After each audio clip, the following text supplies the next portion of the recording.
Bonjour, bienvenue sur la chaîne Lakima, bienvenue sur la chaîne de l'accomplissement de soi. Oui, la réussite de l'accomplissement du soi, parce que oui, l'accomplissement du soi, c'est la meilleure des réussites dans ta vie. L'accomplissement, pas l'accomplissement tout court, mais l'accomplissement du soi, c'est la meilleure des accomplissements dans ta vie. Alors, si ça t'intéresse, abonne-toi, like la vidéo, commente et on y va. Aujourd'hui, j'aimerais te parler du pardon.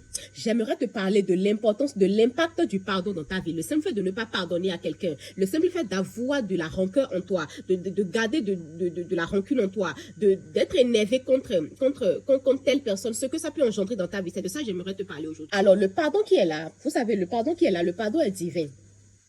Le pardon est divin. C'est pas moi qui l'ai dit. C'est pas moi qui l'ai dit. Ça a été dit depuis la nuit des temps.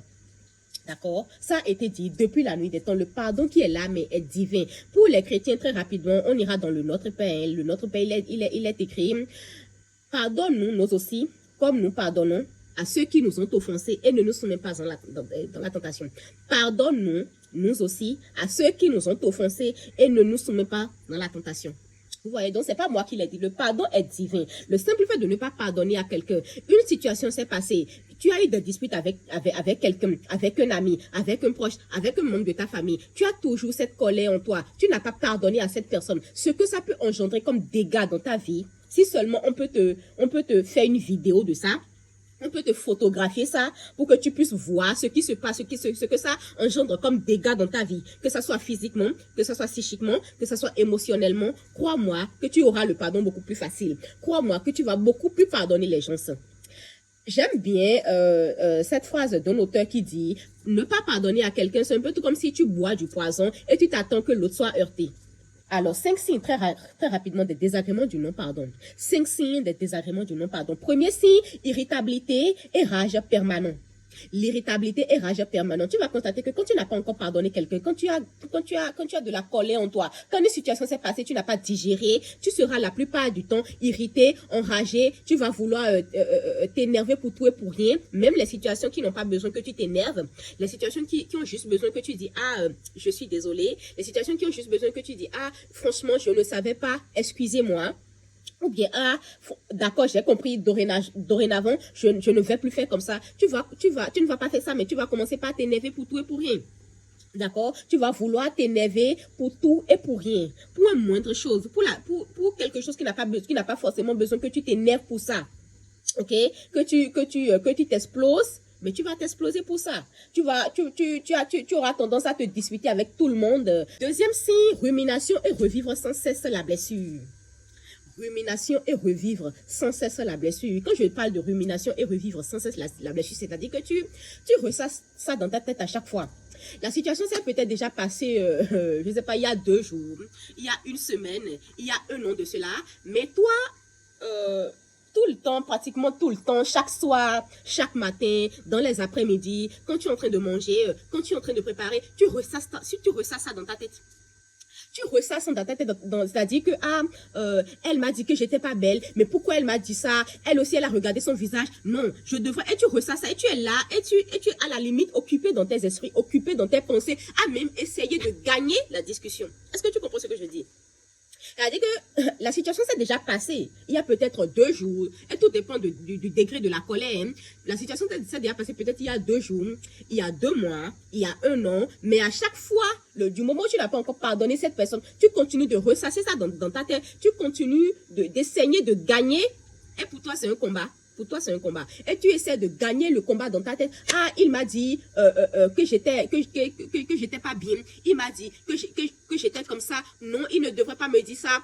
Non, je devrais lui dire ça. Je devrais lui dire tu es malade. Je devrais lui dire telle chose. Et tu essaies de gagner la discussion dans ta tête. Et tu y penses pratiquement tout le temps. De telle manière que tu n'es même plus présent dans ta vie quotidienne. C'est-à-dire tu n'es plus là, ici. Tu n'es plus dans l'ici et maintenant dans ta vie quotidienne en fait. Tu comprends? Tu n'es plus là dans l'ici et maintenant dans ta vie quotidienne. Tu y penses, mais pratiquement tout le temps. Pratiquement tout le temps. Que ce soit le soir, que ce soit le matin, que ce soit que tu es en train de faire un dîner à tes enfants, que ce soit que tu es en train de, je sais pas moi, sur le point de dormir, à la douche, tu ressasses ça dans ta tête et ça t'occupe l'esprit. Ça t'occupe l'esprit. Alors, 3e signe, très rapidement, méfiance et fermeture affective. méfiance et fermeture affective. Tu vas voir que quand tu n'as pas encore pardonné quelqu'un, tu es à la limite sur la défensive tout le temps. Je ne sais pas si tu vas constater ça. Tu es sur la défensive pratiquement tout le temps. Tu es méfiant pour tout. Tu n'ouvres plus ton cœur, que ça soit en amour, que ça soit en amitié. C'est-à-dire, tu deviens renfermé. Tu deviens renfermé. Tu t'enfermes sur toi-même. Tu es à la limite, même pas parano, mais tu deviens méfiant pour tout. Tu deviens méfiant pour tout. Le quatrième signe, très rapidement, désir de revanche et comportement destructeur. Désir de revanche et comportement destructeur. Quand tu n'as pas encore pardonné à quelqu'un, le non-pardon va entraîner donc le fait de vouloir te venger. Si tu n'as pas encore pardonné, la situation s'est passée des années, des mois, mais quand tu n'as pas encore pardonné la personne, quand d'autres situations vont se présenter avec d'autres personnes, puisque oui, la vie va te ramener d'autres situations, d'autres débats. Moi, j'appelle ça des débats, d'autres épreuves. Et donc, quand ces épreuves vont venir, quand tu n'as pas encore pardonné la personne, tu te dis non, cette fois-ci, je ne vais pas me laisser faire. Cette fois-ci, je ne vais pas me laisser faire. Et donc, les situations qui ont juste besoin de dire, ok, d'accord, j'ai compris. Tu as vu? Les situations qui ont juste besoin que tu dis simplement, d'accord, j'ai compris. Ah, c'est ça. Ah, vraiment, toutes mes excuses, je ne savais pas. Ou bien simplement, ah, c'est ça. Ok, d'accord, désormais, je vais faire tant. Les situations qui ont juste besoin que tu dises ça, tu ne vas pas dire ça. Hein. Ah non, mais je t'avais dit ça. Je t'avais dit que je n'aime pas ça. Pourquoi tu me fais ça? Je suis très énervée. Pourquoi? Et tu commences pas à râler. Tu commences pas à t'exploser pour tout et pour rien.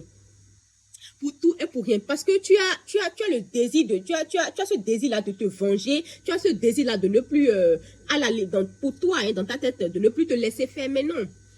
Non, pourquoi? Et comme cinquième signe sur le plan physique et ta santé, et donc on aura l'hypertension artérielle, le diabète, la maladie de Cushing, l'obésité, bref, plein d'autres maladies.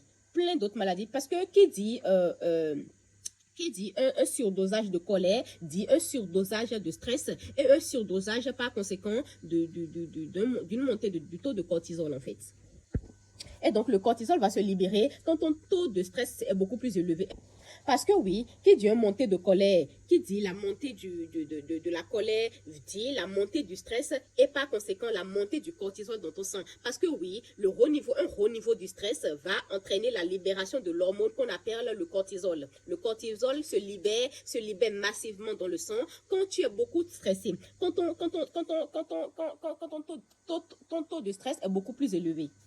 Voici très rapidement les 5 signes du non-pardon dans ta vie. Dites-moi dans les commentaires si ces 5 signes te disent quelque chose, si ces 5 signes te parlent et ensuite on en décortiquera.